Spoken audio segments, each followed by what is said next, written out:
Salam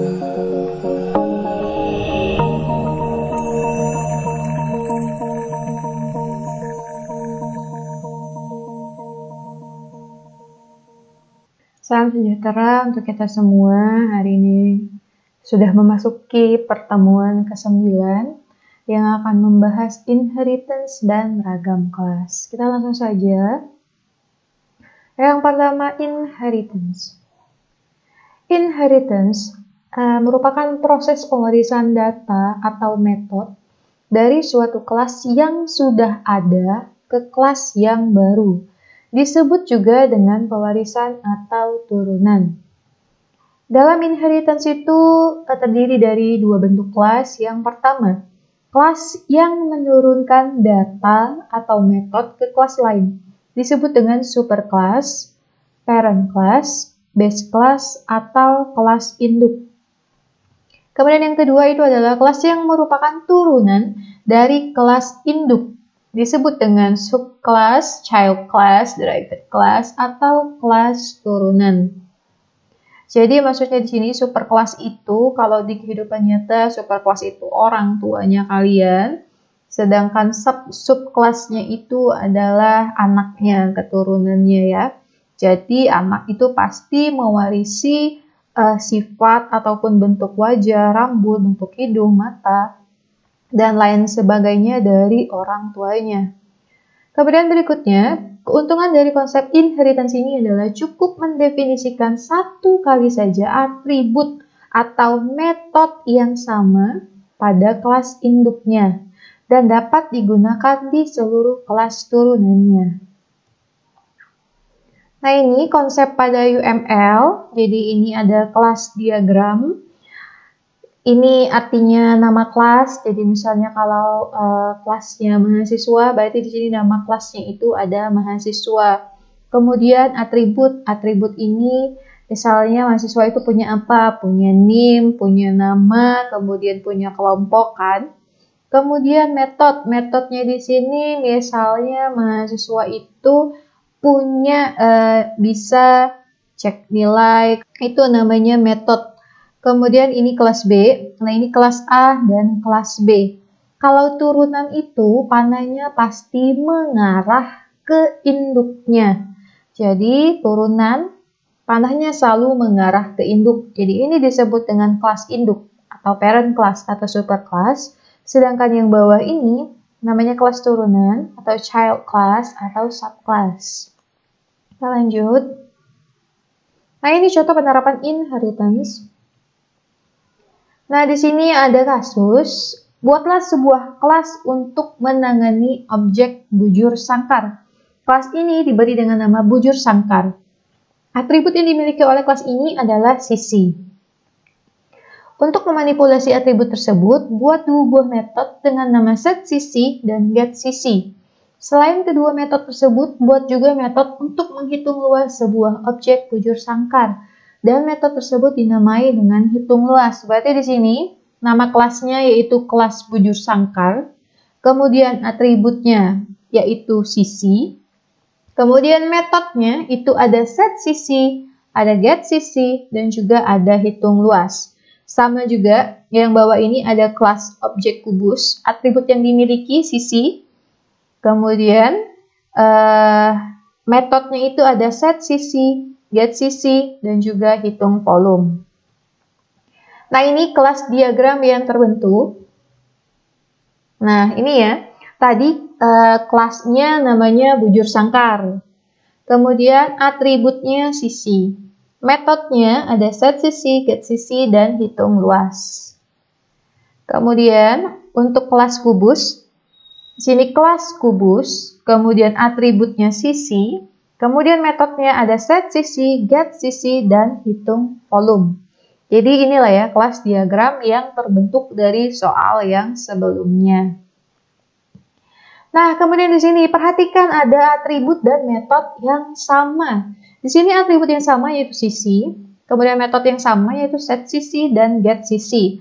Untuk hitung luas dan hitung volume itu beda ya. Kalau bujur sangkar kan namanya hitung luas. Bujur sangkar itu atau persegi. Kemudian kubus itu rumusnya itu hitung volume. Hitung luas sisi kali sisi, sedangkan hitung volume Sisi kali sisi kali sisi. Lanjut ya, di sini ada atribut yang sama, yaitu atribut sisi, kemudian dua buah metode yang sama, set sisi dan get sisi. Kemudian dijadikan dalam konsep inheritance. Jadi, yang sama tadi, yang sama kan sisi, get sisi, dan set sisi. Jadi turunannya itu tidak perlu lagi menuliskan atribut ataupun metode yang sama. Jadi diagramnya seperti ini, kalau sudah masuk ke dalam konsep inheritance. Jadi di sini bujur sangkar itu induknya atau bapaknya atau emaknya lah ya pokoknya. Sini atributnya sisi, metodenya set sisi, get sisi, dan hitung luas. Sedangkan untuk kubus, karena dia mewarisi dari si kubus ini menerima warisan dari si superkelasnya. Jadi di sini untuk atributnya dikosongkan. Kemudian untuk metodenya cuman ada hitung volume. Karena konsep inheritance, kalau mempunyai atribut atau metode yang sama, cukup diwariskan saja. Jadi dengan menggunakan seperti ini, turunannya itu bisa menggunakan atribut ataupun metode yang dipunyai oleh orang tuanya. Next. Nah ini penerapan inheritance pada Java. Inheritance, kelas yang menjadi kelas turunan dari kelas induknya, ditunjukkan dengan keyword extends. Bentuk umum pendeklarasian kelasnya, jadi di sini ada nama subclass, extends, nama superclass, kemudian buka kurung krawal statement, kemudian tutup kurung. Jadi di sini kalau gampang ingatnya itu ini seperti kita juga ya, nama subclass ini misalnya nama anaknya itu Andi, extends-nya itu berarti Bin. Bin Budi, Budi itu nama bapaknya ya, atau misalnya nama subkelasnya ini Dela, kemudian Binti Budi juga. Jadi itu ya, ingatnya nama subkelas, extends, nama superkelas, nama subkelas, bin, nama superkelas.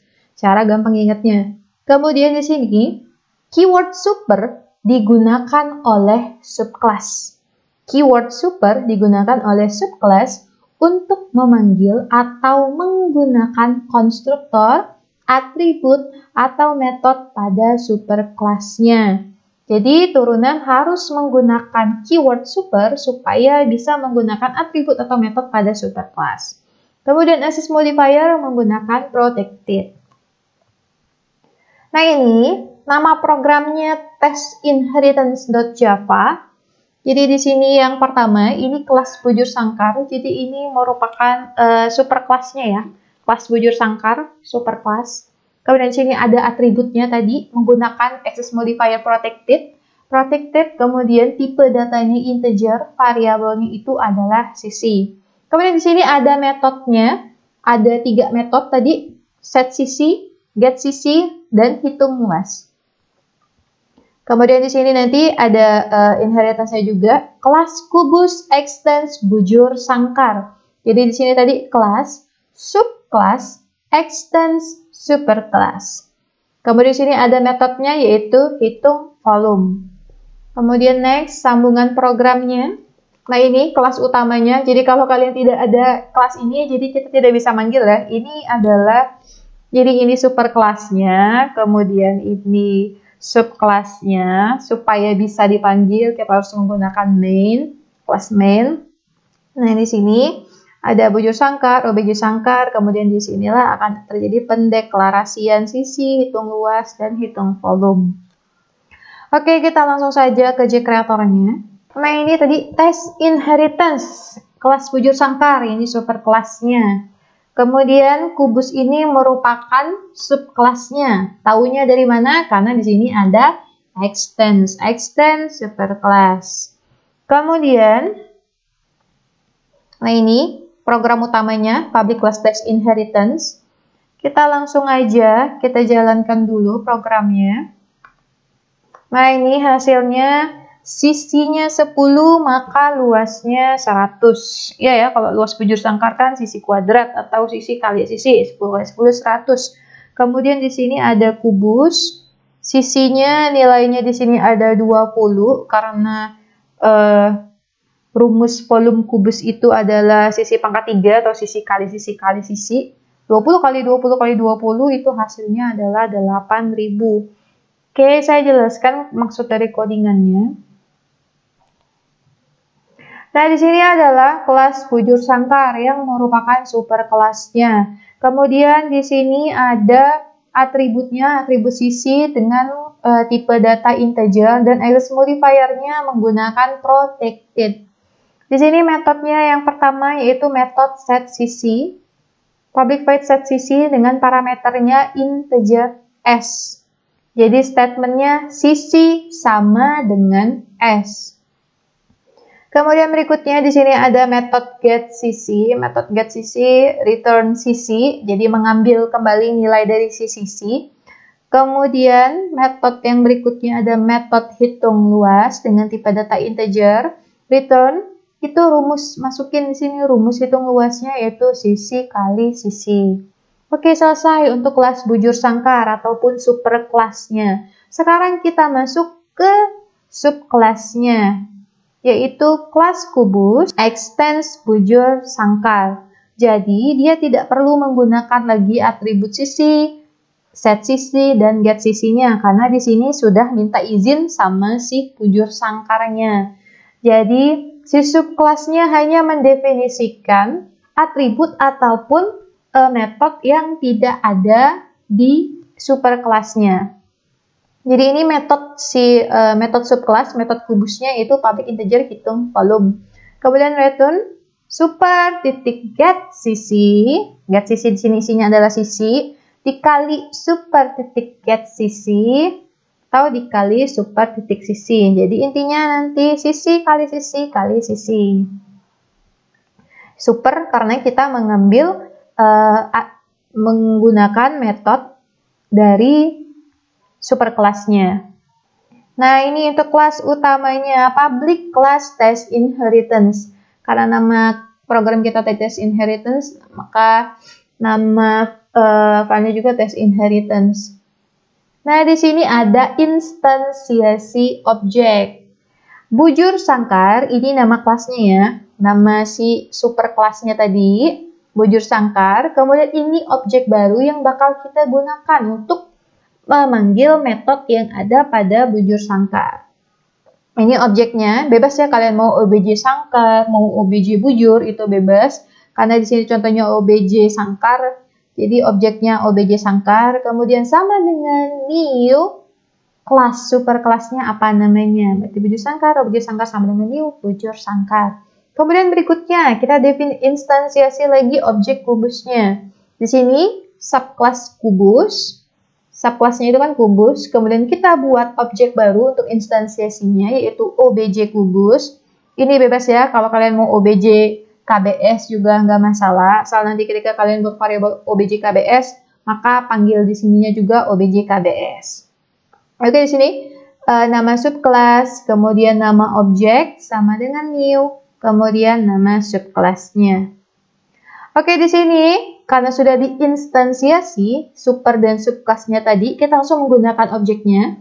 Obj sangkar titik set sisi. Set sisi ini kita dapatnya dari sini tadi ya, dari yang atas nih, set sisi. Jadi kalau kalian di sini menggunakan set sisinya huruf kecil semua, maka di bawah sini kalian harus panggilnya huruf kecil juga.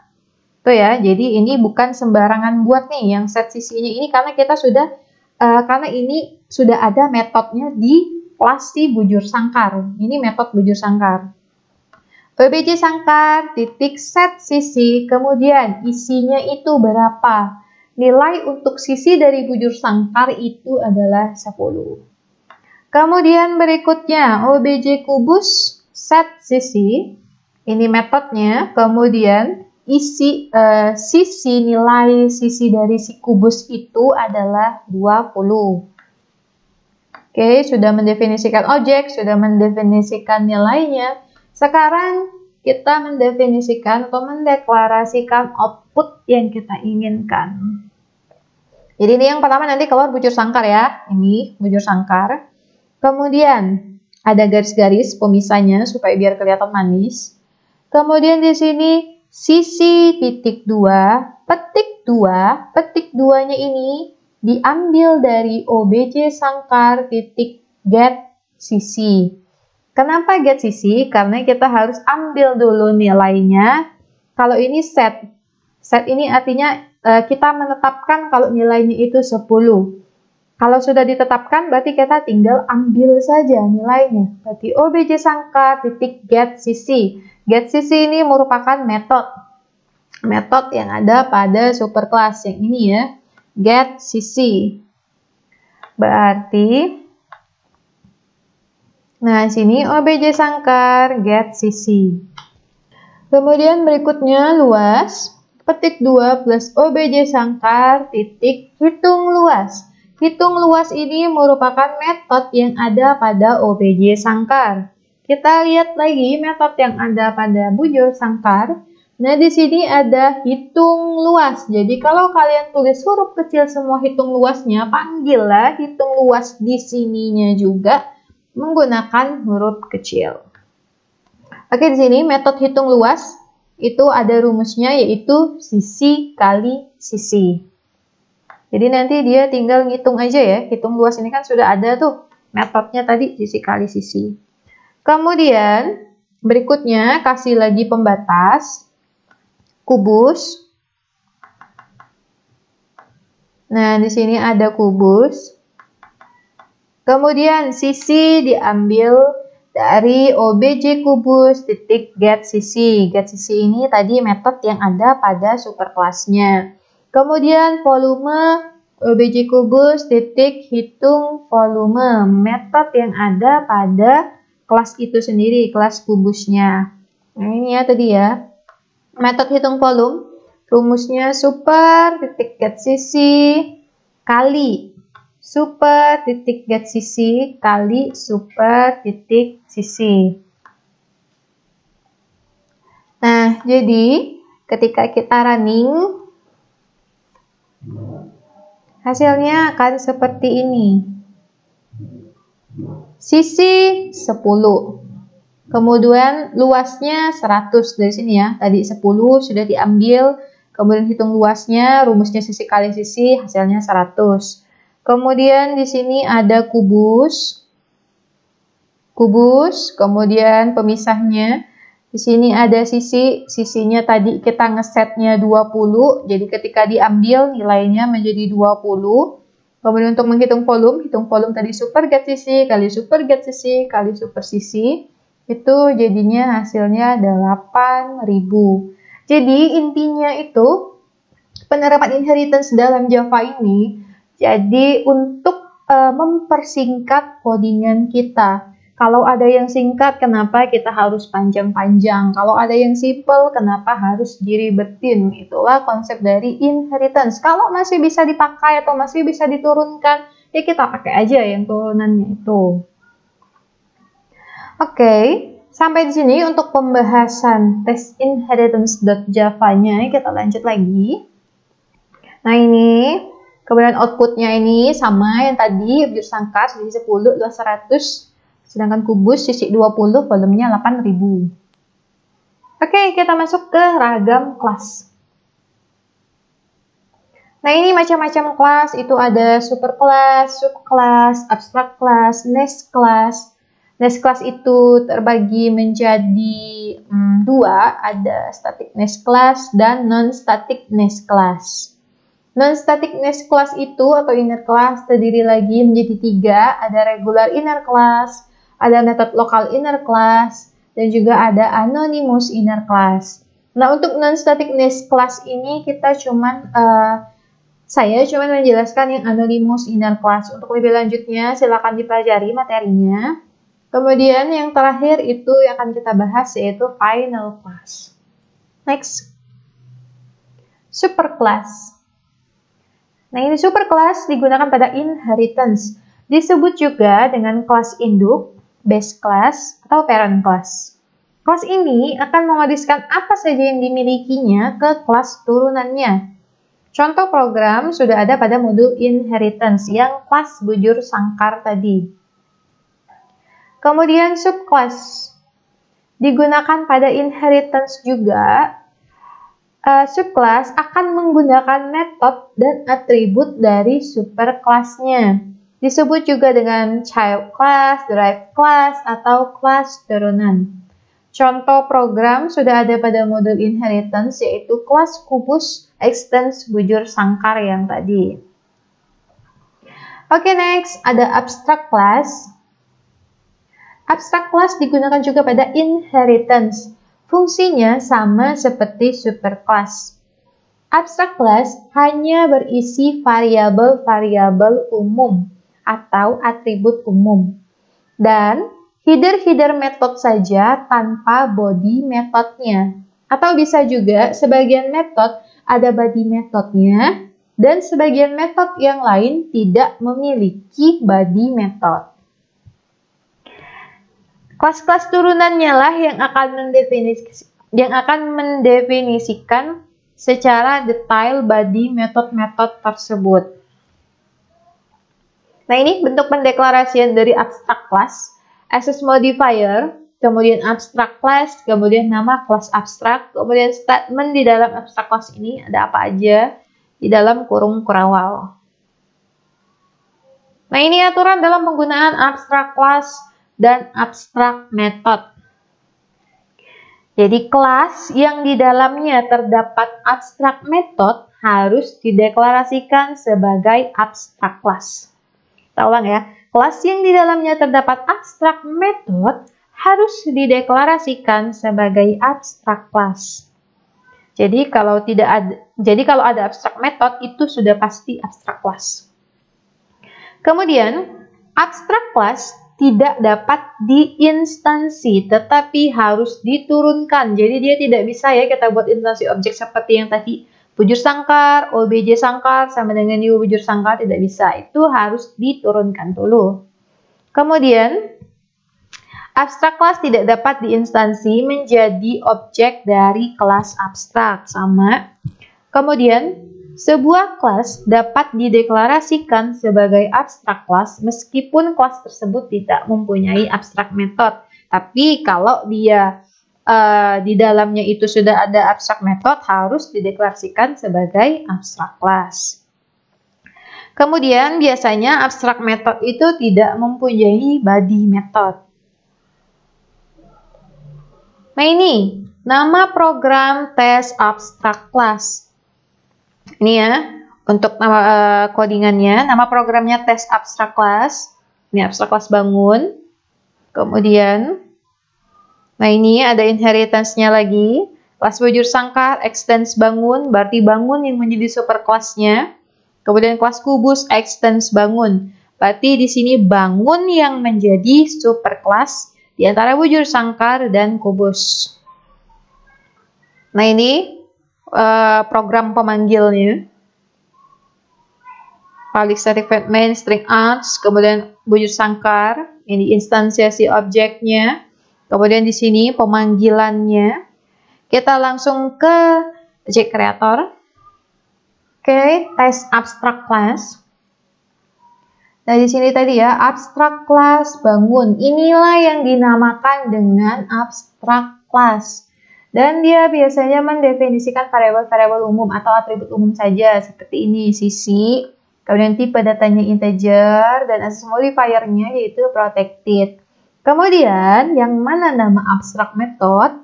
Abstract method, inilah yang namanya abstract method. Dia tidak mempunyai body method. Beda dengan metode tampil luas. Di sini tampil luas ada body-nya.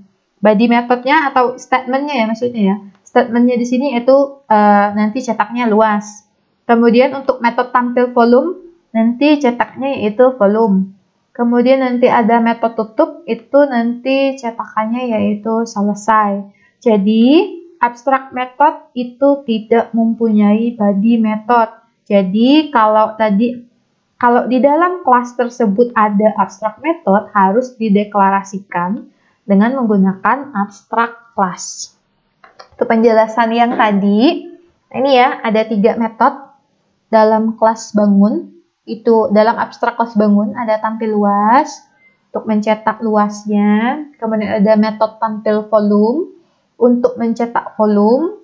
Kemudian ada metode tutup untuk mencetak selesai.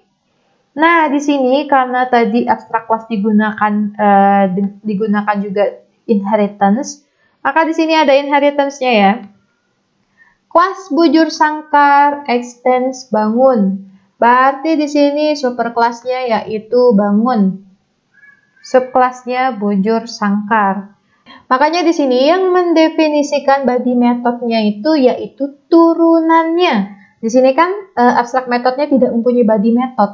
Maka si turunanlah yang akan mendefinisikan metode dari superkelasnya. Jadi di sini public void set sisi integer s. Super titik sisi sama dengan s. Kemudian di sini ada metode hitung luas. Metode hitung luas, langsung masukin rumusnya super titik sisi kali super sisi. Ini turunan yang pertama. Turunan yang kedua itu ada kubus. Kelas kubus extends bangun. Jadi kubus juga akan mendefinisikan body metodenya. Jadi ini kan set sisi ya. Set sisi, tidak ada body method, maka bujur sangkar dan bujur sangkar mendefinisikan set sisi dari si superkelas dan kubus juga mendefinisikan set sisi dari si superkelas metodenya ya. Jadi super sisi sama dengan S. Kemudian public integer hitung volume, masukin rumus dari volume yaitu super kali sisi super titik sisi kali super titik sisi kali super titik sisi. Nah, ya.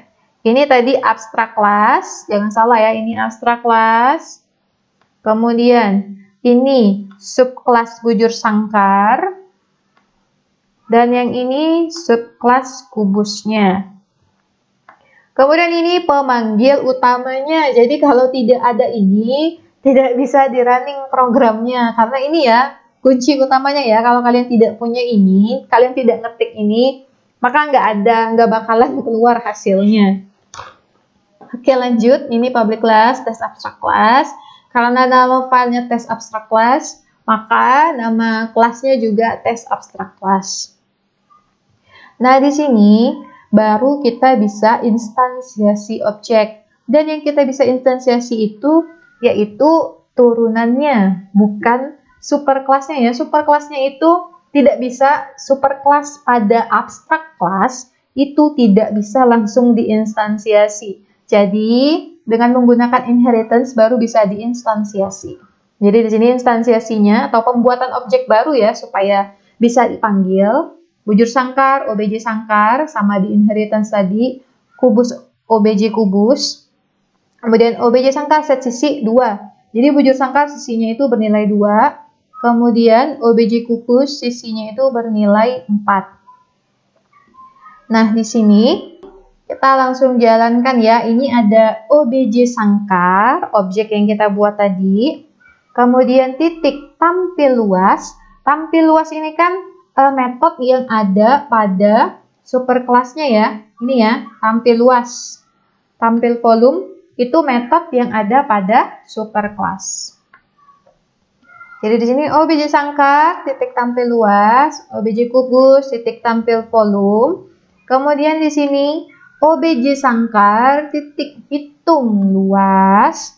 Jadi tampil luas itu ketika dia menampilkan luas, maka dia akan menampilkan hasilnya. Di dalamnya ini sudah ada rumus hitung luas. Sama juga dengan OBJ kubus. Di sininya sudah ada hitung volume. Yang mana hitung volume ini rumusnya ya. Jadi dia menggunakan dari si metodenya. Kemudian di sini bangun tutup. Ya, karena di sini metode bangun yang ada metode tutup yang ada pada kelas bangun. Oke, kita running program ya. Nah ini tadi kalau bujur sangkar kan sisinya 2, berarti 2 kali 2 itu luasnya berarti 4. Sedangkan set sisinya di sini 4 untuk kubus. Sisinya 4 berarti 4 pangkat 3 itu adalah 64. Kemudian di sini ada lagi bangun titik tutup. Oke, kita lihat superkelas bangunnya tutupnya yaitu ada selesai. Berarti nanti di akhir dia akan mencetak selesai. Oke, demikianlah penjelasan untuk kelas tes abstrak kelasnya. Kita lanjut ke PowerPoint. Hasilnya ini tadi ya, karena sisi dari bujur sangkar nilainya 2, berarti luasnya 4. Kemudian karena sisi dari kubus nilainya 4, berarti volumenya 64. Kemudian bangun, titik tutup, itu karena metode tutupnya isi selesai, berarti terakhirnya itu selesai. Next, ada nest class. Nest class terdapat kelas di dalam kelas yang lain. Namanya juga nest class, artinya kelas bersarang. Nest class terbagi dalam 2, yaitu static nest class dan non-static nest class atau inner class.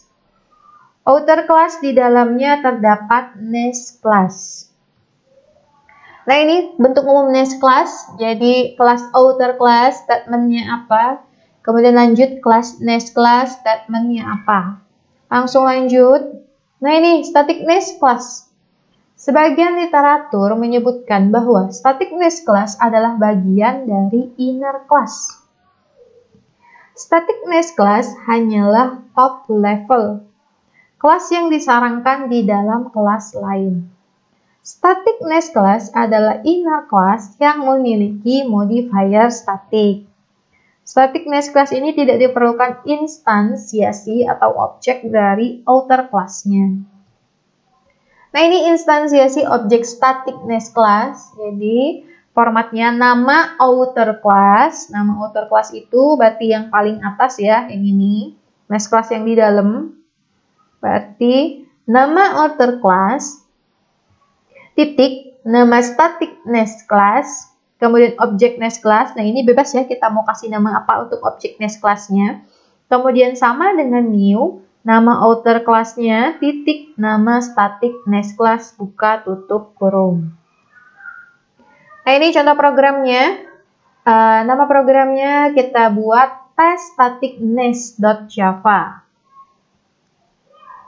Nah, di sini ada kelas mahasiswa, ini outer class, mahasiswa ini outer class-nya.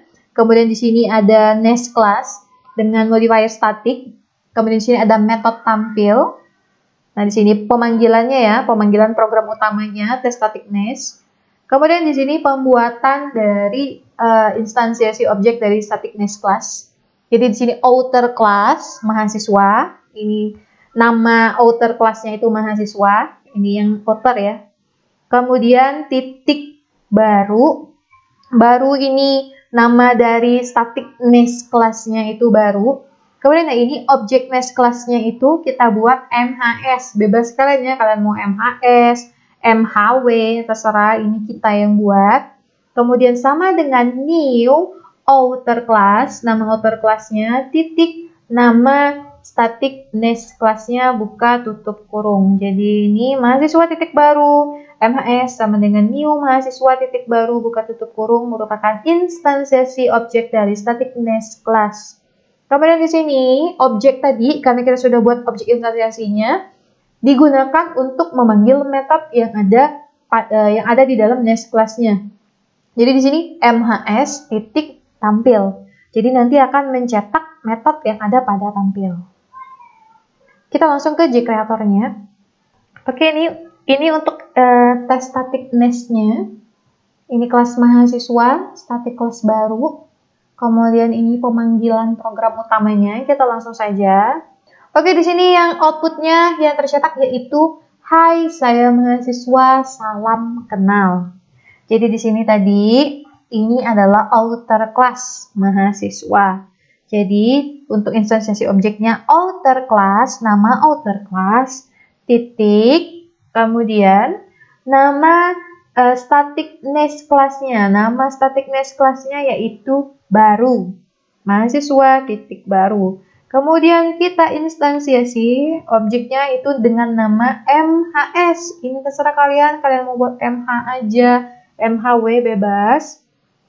Yang penting konsisten, ketika kalian buat di sini MHW, maka panggilnya di sini juga harus MHW, harus objeknya sama.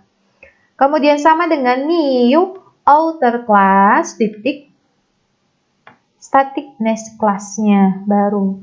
Di sini kemudian objeknya inilah yang akan bertugas memanggil metode tampil yang ada di dalam static nest class-nya. Jadi di sini MHS titik tampil. Berarti isi dari tampil itu adalah hai saya mahasiswa, salam kenal. Jadi outputnya menjadi seperti ini. Oke, next kita lanjut. Nah, ini yang tampil jadi outputnya hai saya mahasiswa, salam kenal. Kemudian berikutnya, nah ini yang non-static itu ya. Mana tadi? Nah, ini yang non-static nest class. Untuk non-static nest class-nya saya cuma membahas anonymous inner class. Oke, anonymous inner class yang dideklarasikan tanpa nama kelas. Penerapan anonymous inner class adalah pasti menjadi subkelas dari suatu kelas yang telah dideklarasikan atau menjadi kelas yang mengimplementasi sebuah interface. Nah, ini anonymous inner class tidak dapat secara bersamaan menjadi subkelas dari kelas yang telah dideklarasikan dan juga menjadi kelas yang mengimplementasi suatu interface. Tujuannya adalah untuk mengoverride satu atau lebih metode dari superkelasnya atau mengimplementasi semua metode dari suatu interface. Anonymous inner class tidak dapat mengimplementasi lebih dari sebuah interface. Anonymous inner class selalu dibuat sebagai bagian dari suatu statement. Anonymous inner class adalah salah satu bentuk dari polimorfisme. Oleh karena itu, metode yang dipanggil dari anonymous inner class adalah metode yang dideklarasikan di superclass atau interface-nya. Meskipun di dalam anonymous inner class dapat dideklarasikan metode-metode yang tidak ada di superclass atau interface-nya. Anonymous inner class dapat diletakkan sebagai argumen dari satu metode. Nah, ini untuk contoh program kita beri dengan nama tesanonymous.java. Kita lanjut saja ke JCreator-nya. Nah, ini tesanonymous. Di sini ada kelas mahasiswa dengan metode tampil. Tampilnya itu hai saya mahasiswa. Kemudian berikutnya di sini program utamanya kita kasih nama tesanonymous tadi. Kemudian di sini ada instansiasi objek. Jadi kelas mahasiswa ada objek baru yang kita buat untuk memanggil metode. MHS sama dengan new mahasiswa, buka tutup kurung. Kemudian di dalam objek MHS itu ada void. Ada metode, maksudnya ada metode itu metode tampil, di mana statement dari tampil itu yaitu salam kenal. Kemudian di sini ada objek yang digunakan untuk memanggil metode tampil. Oke, kita langsung running saja projectnya. Nah, di sini langsung outputnya itu salam kenal ya. Jadi, hai saya mahasiswanya ini tidak terbaca. Kenapa tidak terbaca? Karena tadi tes anonymous hanya mengimplementasi sebuah metode saja ya. Dan selain itu, di sini kan karena kita sudah mendefinisikan ya, menginstansiasi sebuah objek yaitu MHS dengan metodenya yaitu metode tampil. Jadi yang pasti dikerjakan yaitu metode tampil yang ada pada objek MHS, bukan yang ada pada kelas mahasiswanya. Jadi di sini maka yang tercetak ketika kita running projectnya yaitu salam kenal. Oke, itu untuk demikian penjelasan untuk tes anonymousnya. Kita lanjut lagi ke PowerPoint.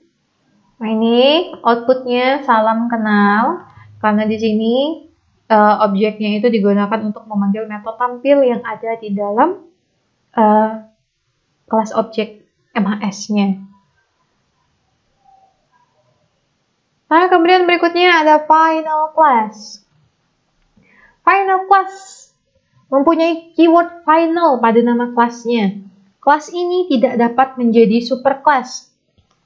Kelas ini tidak dapat diturunkan atau digunakan atribut atau metodenya untuk kelas lain.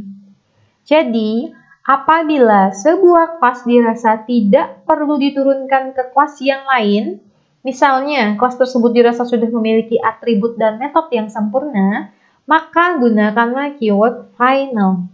Nah, ini contoh programnya. Kita kasih nama dengan test final class.java. Ini codingannya. Kita lanjut saja ke creatornya. Oke, test final class. Jadi di sini final class, berarti tidak ada turunan lagi, bukan super kelasnya. Dia sudah final, udah terakhir pokoknya. Final class mahasiswa mempunyai metode tampil yang isinya hai saya mahasiswa dan salam kenal. Kemudian di sini nama programnya, program utamanya itu test final class. Ada instansiasi objek juga, mahasiswa MHS. Kemudian sama dengan new mahasiswa, kemudian MHS titik tampil buka tutup kurung. Berarti objek MHS ini akan memanggil metode dari tampilnya si final class. Kita running projectnya. Nah, jadi di sini, hai saya mahasiswa, salam kenal. Jadi, kenapa kita perlu belajar ragam kelas ini? Karena untuk memberikan informasi bahwa banyak kelas yang ada di dalam Java ini. Jadi, kalau kalian sudah merasa tidak perlu diturunkan dan sudah sempurna, silakan gunakan final class. Oke, kita lanjut ke PowerPoint-nya. Oke, ini tadi outputnya. Hai, saya mahasiswa, salam kenal. Karena dia sudah final dan tidak perlu ada turunan, maka langsung saja dengan menggunakan objek memanggil metode tampilnya. Oke, next. Oh ya, kita sudah sampai di akhir slide. Terima kasih atas perhatiannya. Terima kasih juga sudah menyimak. Jangan lupa untuk selalu dikerjakan ya, maksudnya dilaksanakan, jangan cuma disimak. Karena kalau kita cuma nyimak aja tapi tidak kita lakukan, itu sama aja bohong. Harus kita praktekkan supaya kita tahu, oh jadinya seperti ini, oh penggunaan ini untuk ini loh. Jadi itu mudah-mudahan ilmu yang saya berikan ini bermanfaat. Selain itu, tetap jaga kesehatan, jangan lupa pakai masker dan selalu cuci tangan menggunakan sabun. Akhir kata, saya mengucapkan terima kasih. Semoga sehat dan bahagia selalu.